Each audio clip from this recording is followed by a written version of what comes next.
Where do you want us? Chief, what do you want us to do? It's a fire.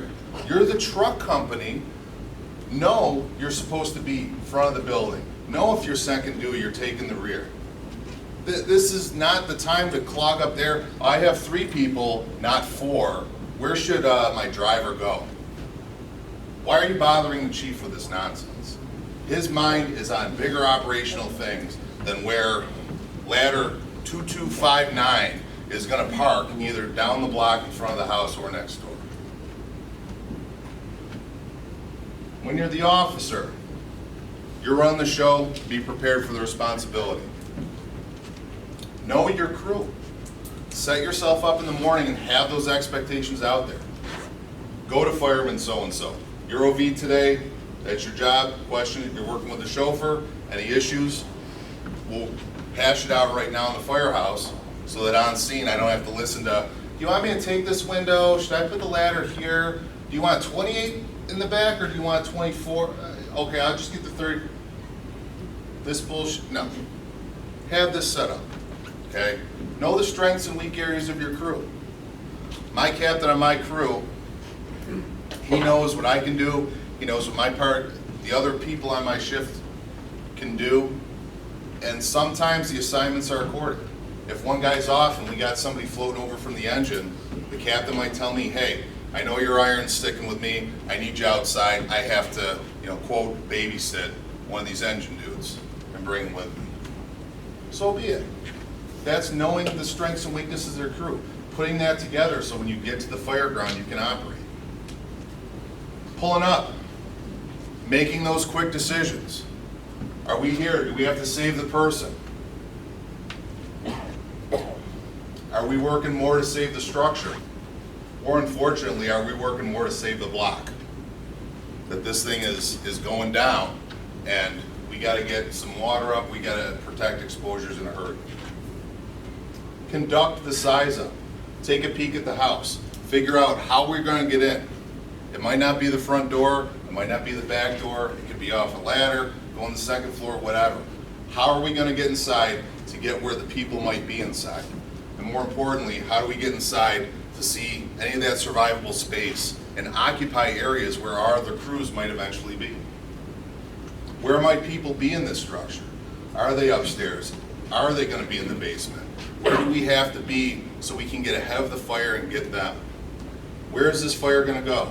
Know that if I have a 1920s balloon frame 2.5 and there's fire in the basement, I'm pretty sure that if we don't do anything quickly, it's going to go through the attic and burn the roof off. If this thing is into the structure, in the walls, get ahead of it, attack the fire. Not just play defensive and play catch up. Oh, the fire's in the attic now, I guess we should probably get up there. Oh, the fire was here, we put out a little bit. No, you got to attack this, meet it before it gets to where it wants to go. That's how we save the structure. That's how we save property. That's how we can save life. Big deal, you're not just there to point. An officer needs more than just a radio and a loud voice, okay? You don't have that kind of manpower. This isn't, a 10-person truck company where you can just point, hey, Jimmy, break that window, hey, get that ladder over here. You gotta do some work yourself. At work, my captain, he's the lead on the inside. He's the one the battalion chief is calling. Hey, what's the progress in there? He knows that the engines are going in. They got their little, hoses and this and that. But he's relying on that truck because the truck is getting ahead of the fire and trying to see where it's going to go so he can open up and attack it. Hey, what is my progress? Is it here yet? Did you find anybody? How are things going? Okay. Iron assignment.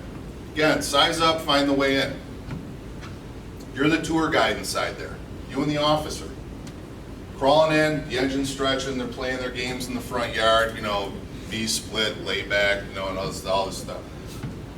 We're the tour guides. We're the ones that are inside saying, hey, second floor, hallway, bedroom, left to the rear of the house, fire's in there, we got the door closed, come on up and get it. Hey, the fire's in the attic. Hey, it's in the basement, far back corner. We're the tour guide. We're in there to get the people, and we're in there to call back to the engine, follow us, we found the fire, it's over here. Okay? so that they don't have to guess. Engine companies they don't do well guessing. Oh, the fire's here, we're gonna spray. Hey guys, let's bring the hose, the fire's gonna be up here, there's the easier way. Know your tools like the back of your hand. You have to be proficient.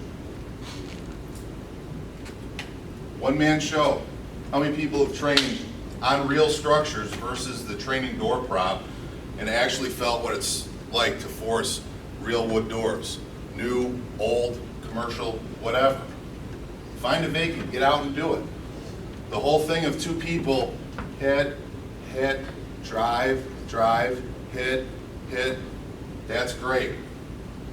Real life, we need this door open now. Do it. Okay? Swing, spike the sash. Crack that fucking thing open. All right? It's the front door of a house. Go home and look at your front door of a house. Is anyone's house fortified like it's a bank? Really? I mean, you got a single throw deadbolt that goes about that far in into some, shitty wood. It's not the most complicated thing on earth to break that open. Get inside. Study your district. Know when it comes time to force that commercial door, what we have to do, the tools you need. Are we going through the lock? Are we breaking glass? Are we forcing the door? Work with the officer, you're the inside team. When you get in there, compartmentalize yourself.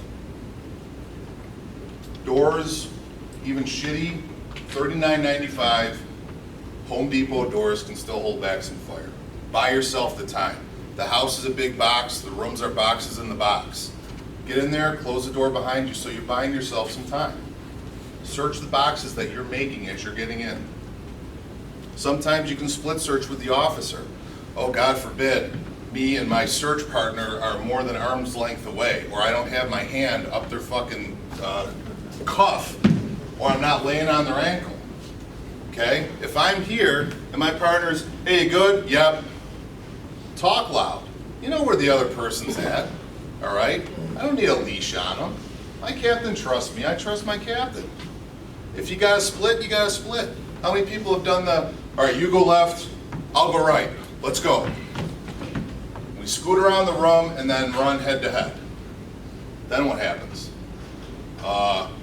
You're gonna keep going, we're gonna go back to it. Have a plan before that happens. Know that this bathroom does not take 5 people to search. My bedroom in my house, the freaking king size bed mattress takes up 80% of that fucking thing. All right? It's not wide open. It's not like the burn tower where we have to spread, oh my God, I'm swimming in the ocean here. No, you reach, you're gonna hit a bed. You reach, you're gonna hit a mattress. You go through the hallways of these fucking houses, I can put my hands here and touch both sides. All right? You can maintain orientation. You can knock off 2 bedrooms real quick, especially if you're looking for people. They don't have the time to do this little elephant trunk, 2 people. Okay, I'm okay. The person in the other room not breathing does not have time for your bullshit. When you find them, be prepared to carry them out. The gadgets, all that shit, the 900 feet of rescue rope and webbing that everybody has in their pockets because we have to have 50 feet of webbing. If the fire's over your head and you have time to sit there in the dark, hot, gloves on, pull that piece of whatever out, tie your super handcuff knot that we taught you because everybody wants to have the Texas love knot, have fun. Please let me know. You find the person, it's grab and go. They're not going to be a training dummy. They're not going to be stiff as a board so we can get stuff under their arms and drag them. Practice. Put a pair of gloves on with some surgical lube on it and try and drag anything out. Anybody ever seen burn victim skin? What happens when you pull it? It's gone. It degloves. It falls off. Do people we rescue in fires have like an outfit like this on? No. If they got drawers on, it's a good day. All right? Believe me. More than once in your career, you're going to carry somebody down a flight of stairs and have a big old donger float on. It happens. All right? It ain't pretty. You just gotta get them outside, okay? We had an occupied apartment fire, myself, and I was chauffeur myself in my OV. We put ladders and we were grabbing people off the porch that were threatened above. At the same time, my officer and his irons, they went in, they met the engine, they put a knock on the fire, and they found a person half in the hallway adjacent to the fire room. Sweaty, soaked, only had drawers on. When we got to the back of the building, this person just came out in a heap. It wasn't pretty, it wasn't organized, we had them all tied up.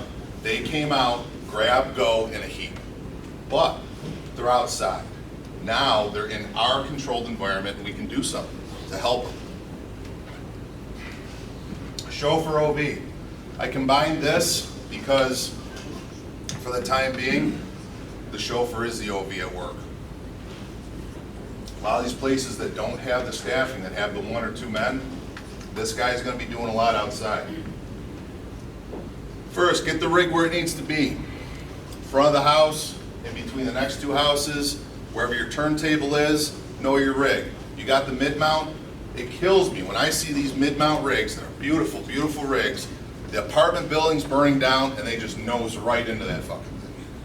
What the hell is that bucket gonna do other than get this little bit and that little